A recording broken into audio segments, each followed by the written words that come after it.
Hello दोस्तों, welcome to four study. ठीक है, आज हमारा 23rd डे है। ठीक है, ऑलरेडी हम लोग 20-22 वीडियोस आपके लिए बहुत अच्छा सारा कंटेंट हम लोगों ने रेडी कर दिया है। सारे प्रीवियस ईयर्स के क्वेश्चंस है, आपने नहीं देखे हैं तो प्लीज़ जाकर देख लें। बहुत अच्छे अच्छे क्वेश्चंस हैं, आप ही का फ़ायदा है। चाइल्ड डेवलपमेंट एंड पेडागोजी से रिलेटेड हमारी सीरीज़ लगातार चालू है।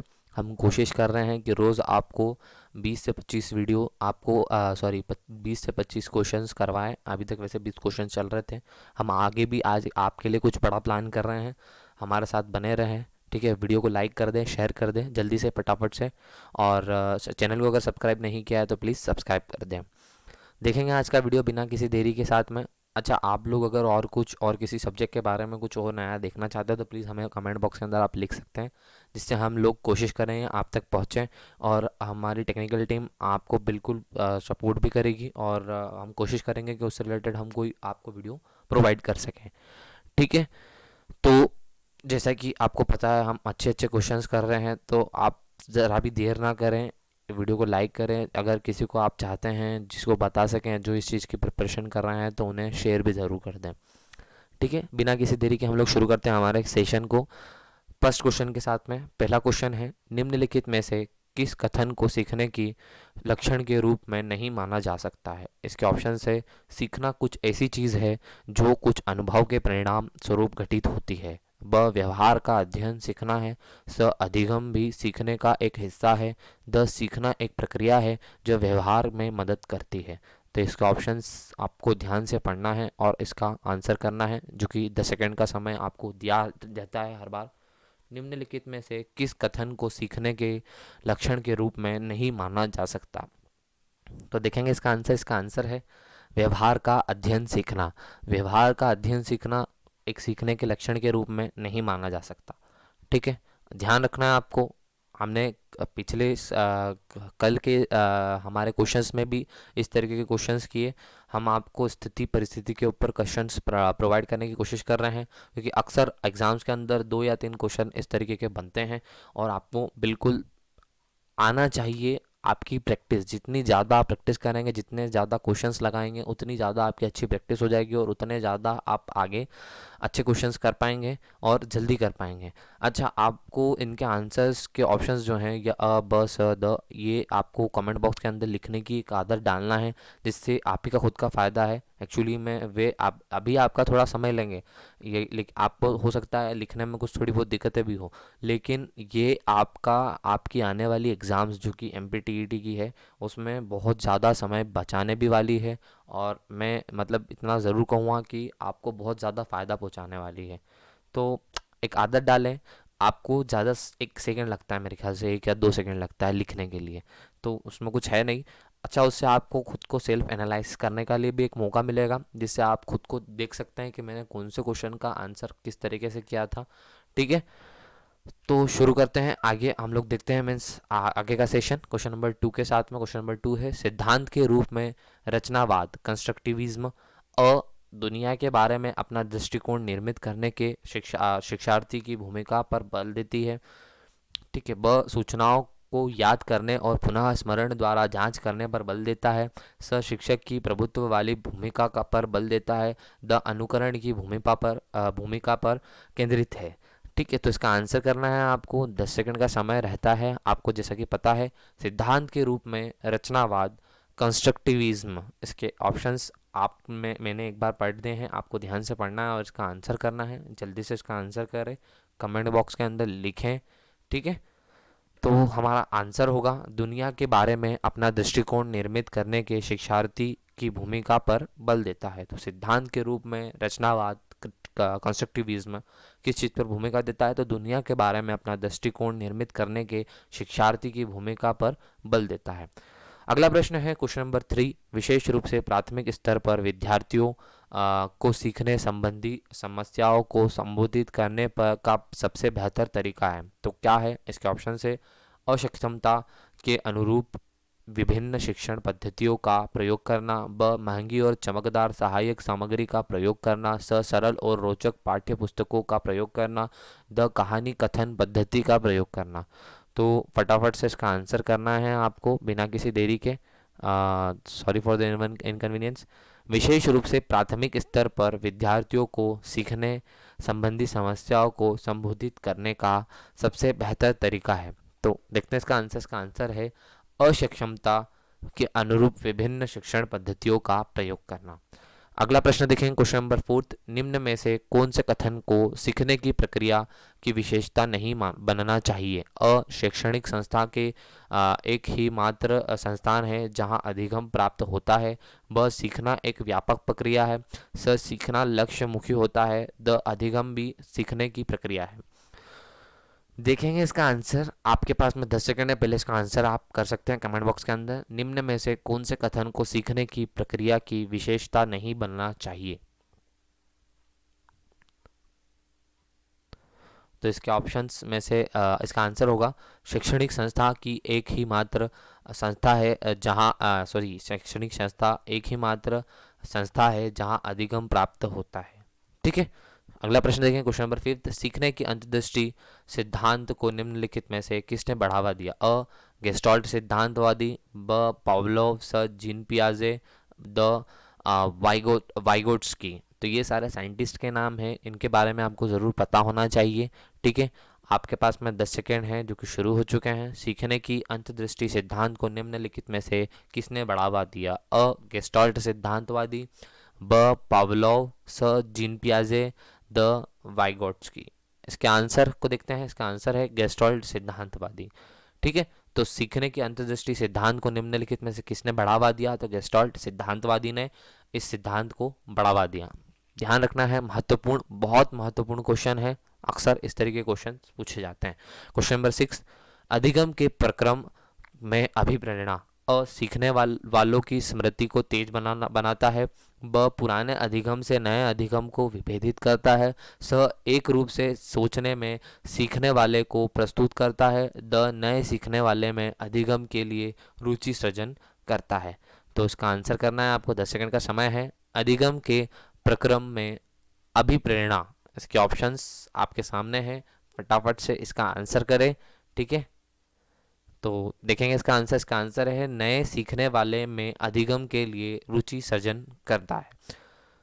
अगला प्रश्न देखें, क्वेश्चन नंबर 7, बचपन से सांप्रतिक दृष्टिकोण करंट व्यू की मान्यता है। अ, बहुत तरीके से बच्चे वयस्कों बराबर होते हैं। ठीक है। ब, बच्चों को युवा प्राप्त वयस्कों के रूप में सबसे अच्छा माना जाता है। स, बचपन आधारित रूप से प्रतीक्षा अवधि है। द, बचपन वृद्धि एवं परिवर्तन की एक अनूठी अवधि है। तो बताना है बचपन से सांप्रतिक दृष्टिकोण करंट व्यू की मान्यता है।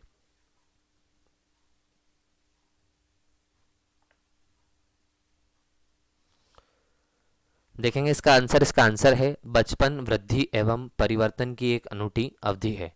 अगला प्रश्न देखें, क्वेश्चन नंबर 8, अल्पवयस्क बच्चों के अधिगम प्रक्रम में अभिभावकों की भूमिका होनी चाहिए। अ, निषेधात्मक। ब, अग्र सक्रिय। स, संवेदात्मक। द, उदासीन। तो इसका आंसर करना है आपको, 10 सेकंड का समय है आपके पास में। अल्पवयस्क बच्चों के अधिगम प्रक्रम में अभिभावकों की भूमिका होनी चाहिए।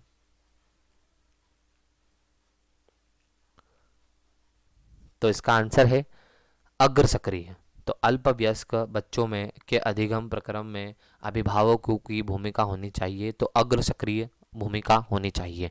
अगला प्रश्न, क्वेश्चन नंबर 9, बच्चा किस प्रकार सीखता है? अ, पुस्तकें पढ़कर। ब, परिचर्या डिस्कशन द्वारा। स, प्रश्न पूछकर। या द, कई प्रकार से। तो फटाफट से इसका आंसर करें, 10 सेकंड का समय है आपके पास में। बच्चा किस प्रकार सीखता है? पुस्तकें पढ़कर, परिचर्या डिस्कशन द्वारा, सब प्रश्न पूछकर, या द, कई प्रकार से। तो इसका आंसर होगा कई प्रकार से। बच्चा किस प्रकार सीखता है? तो कई प्रकार से, बहुत सारे प्रकार हो सकते हैं, जिसमें पुस्तकें पढ़कर भी हो सकता है, या किसी और से ज्ञान लेकर भी हो सकता है, या किसी और के सानिध्य में। तो बहुत सारे प्रकार होते हैं इस चीज़ के। जिसके बारे में आपको पता होना चाहिए। क्वेश्चन नंबर 10, निम्न में से सर्वोत्तम कौन सा एक अच्छा अध्यापक है? अ, अध्ययन के लिए व्याख्यान विधि का प्रयोग करता है। ब, प्रयाग प्रदर्शन के माध्यम से सीखता है। स, विद्यार्थियों को सदैव सीखने के लिए प्रेरित करता है। द, विद्यार्थियों को सदैव अनुशासन में रखता है। तो आपके पास में 10 सेकंड का समय है इसका आंसर करने के लिए। निम्न में से सर्वोत्तम कौन सा एक अच्छा अध्यापक है? आपको बताना है इन ऑप्शंस में से कौन सा ऑप्शन सही होगा उस अच्छे अध्यापक के लिए। तो विद्यार्थियों को सदैव सीखने के लिए प्रेरित करता है, जो प्रेरणा देता है, जो बार बार हमें एक मोटिवेशन, एक अंदर से हमें एक भावना जगाता है सीखने की, हमें आगे बढ़ने की, वही एक सबसे अच्छा अध्यापक माना जाता है। अगला प्रश्न क्वेश्चन नंबर 11, एक अध्यापक की दृष्टि में कौन सा कथन सर्वोत्तम है? अ, प्रत्येक बच्चा सीख सकता है। ब, अधिकतर बच्चे सीख सकते हैं। स, कुछ बच्चे सीख सकते हैं। या द, कुछ बच्चे सीख सकते हैं।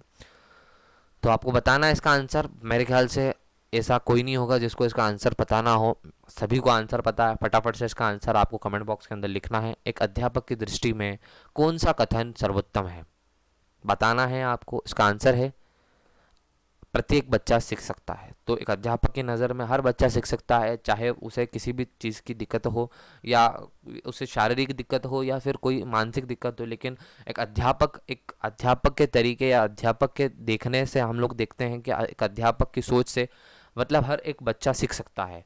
ठीक है, तो अगला प्रश्न देखेंगे क्वेश्चन नंबर 12, सीखने की प्रक्रिया में विद्यार्थियों द्वारा दी गई त्रुटियों के संबंध में आपकी दृष्टि में निम्न में से कौन सा कथन सर्वोत्तम है? अ, विद्यार्थियों को कभी भी त्रुटि नहीं करना चाहिए। ब, त्रुटियां अधिगम प्रक्रिया का भाग है। स, विद्यार्थी की लापरवाही के कारण त्रुटियां होती है। द, कभी कभी विद्यार्थी त्रुटियां भी कर सकता है। तो आपको बताना है इसका आंसर। सीखने की प्रक्रिया में विद्यार्थियों द्वारा दी गई त्रुटियों के संबंध में आपकी दृष्टि में निम्न में से कौन सा कथन सर्वोत्तम है? तो इसका आंसर होगा त्रुटियां अधिगम प्रक्रिया का भाग है। ठीक है, अगला प्रश्न देखेंगे क्वेश्चन नंबर 13, एक कॉलेज जाने वाली लड़की ने फर्श पर कोट फेंकने की आदत डाल ली है। लड़की की मां ने उसे कहा कि कमरे से बाहर जाओ और कोट को खूंटी पर टांगो। लड़की अगली बार घर में प्रवेश करती है, कोट को खूंटी पर टांग देती है। यह उदाहरण है, किस चीज का उदाहरण है आपको बताना है। अ, श्रृंखला अधिगम का। ब, उद्दीपन अनुक्रिया अधिगम का। स, प्रत्यय अधिगम का। या द, उपरोक्त सभी। बहुत ही अच्छा क्वेश्चन है, आपको ध्यान से क्वेश्चन को पढ़ लेना है और इसका आंसर करना है और उसको बताना है ये किस प्रकार का अधिगम होगा, हमें उसका आंसर करना है। श्रृंखला अधिगम का, उद्दीपन अनुक्रिया अधिगम का, प्रत्यय अधिगम का, या उपरोक्त सभी। तो इसका आंसर होगा श्रृंखला अधिगम का। ठीक है, बहुत अच्छा क्वेश्चन है। इस तरीके के क्वेश्चंस आपको शायद ही कहीं देखने को मिलेंगे, आपको ध्यान में रखना है। इस तरीके के क्वेश्चंस अक्सर पूछे जाते हैं। 14th क्वेश्चन, अधिगम को प्रभावित करने वाला व्यक्तिगत कारक है। अ, संचार के साधन। ब, समवयस्क समूह। स, अध्यापक। द, परिपक्वता एवं आयु। तो अधिगम को प्रभावित करने वाला व्यक्तिगत कारक है, तो हमें बताना है कौन सा ऐसा कारक है अधिगम को प्रभावित करने वाला व्यक्तिगत कारक है। तो इसका आंसर है परिपक्वता एवं आयु। ठीक है, अगला प्रश्न क्वेश्चन नंबर 15, अधिगम निर्योग्यता का लक्षण है। अ, भागने की प्रवृत्ति होना। ब, अशांत ऊर्जावान एवं अतिवंशक होना। स, अवधान संबंधी बाधा। द, अभिप्रेरणा का अभाव। तो इसका आंसर करना है आपको, फटाफट से इसका आंसर करें। अधिगम निर्योग्यता का लक्षण है।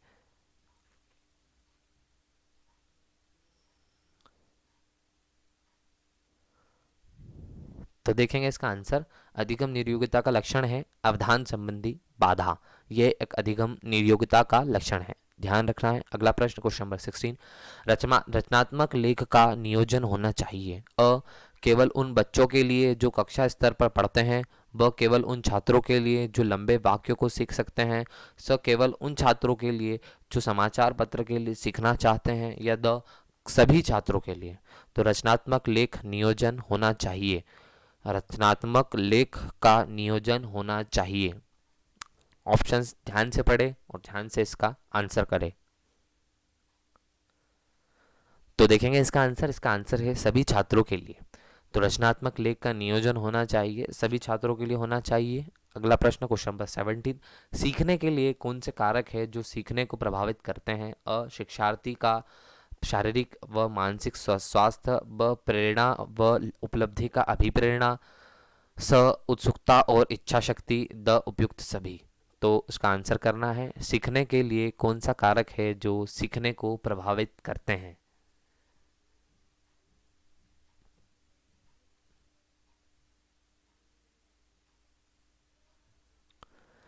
तो इसका आंसर है उपयुक्त सभी। शिक्षार्थी का शारीरिक व मानसिक स्वास्थ्य, प्रेरणा व उपलब्धि का अभिप्रेरणा, उत्सुकता और इच्छा शक्ति, ये तीनों ही सीखने के लिए कारक हैं जो सीखने को प्रभावित करते हैं। अगला प्रश्न क्वेश्चन नंबर 18, सीखने का सिद्धांत जो कि पूर्ण रूप से केवल अवलोकनीय व्यवहार का पर आधारित है। सीखने का सिद्धांत है के संबंध है। अ विकासवादी, ब व्यवहारवादी, स रचनावादी, द संज्ञानवादी। तो आपको बताना है किस चीज़ से संबंध है सीखने का, विकासवादी, व्यवहारवादी, रचनावादी या द संज्ञानवादी।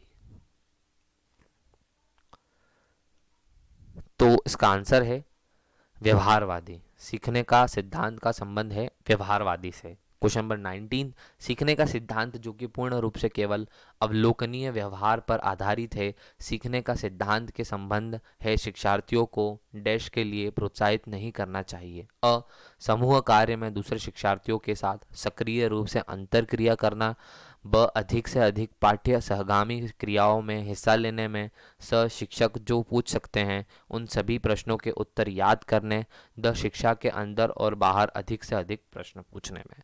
तो इसका आंसर आपको करना है, फटाफट से इसका आंसर करें। सीखने का सिद्धांत जो कि पूर्ण रूप से केवल अवलोकनीय व्यवहार पर आधारित है। सीखने का सिद्धांत के संबंध है शिक्षार्थियों को डैश के लिए प्रोत्साहित नहीं करना चाहिए। इसके ऑप्शंस है, इसके आंसर होगा शिक्षक जो पूछ सकते हैं उन सभी प्रश्नों के उत्तर याद करने।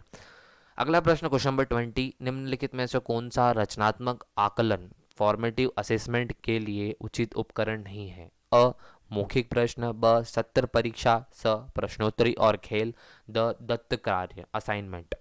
तो आपके यह आज का आखिरी प्रश्न है, इसका आंसर करना है। 10 सेकंड का समय है, फटाफट से इसका आंसर लिखे कमेंट बॉक्स के अंदर। निम्नलिखित में से कौन सा रचनात्मक आकलन फॉर्मेटिव असेसमेंट के लिए उचित उपकरण नहीं है? तो सत्र परीक्षा। सत्र परीक्षा किसी भी चीज़ की आपका उचित असेसमेंट नहीं होगा। तो ये थे आज के हमारे महत्वपूर्ण प्रश्न। होप आपको अच्छे लगे होंगे, आपने देखे होंगे, कुछ नया सीखा होगा, कुछ नया जाना होगा। इस तरीके के ही प्रश्न अगर आपको आगे भी देखने हैं तो हमारे चैनल को आप सब्सक्राइब कर दें फटाफट से और बेल आइकॉन के ऊपर जाकर क्लिक कर दें, जिससे आपको आने वाले समय में सारे हमारे नोटिफिकेशंस भी मिल पाएंगे और सारे जो हमारे वीडियोज़ है इससे भी रिलेटेड, मतलब चाइल्ड डेवलपमेंट से भी रिलेटेड और दूसरे सब्जेक्ट से भी रिलेटेड हमारे वीडियोस जो कि हम लोग प्लान कर रहे हैं और आपको जल्दी ही देखने को मिलेंगे। ठीक है, जल्दी से इस वीडियो को लाइक कर दें, शेयर कर दें, चैनल को सब्सक्राइब नहीं किया है तो सब्सक्राइब कर दें। वीडियो को देखने के लिए धन्यवाद। जय हिंद, जय भारत,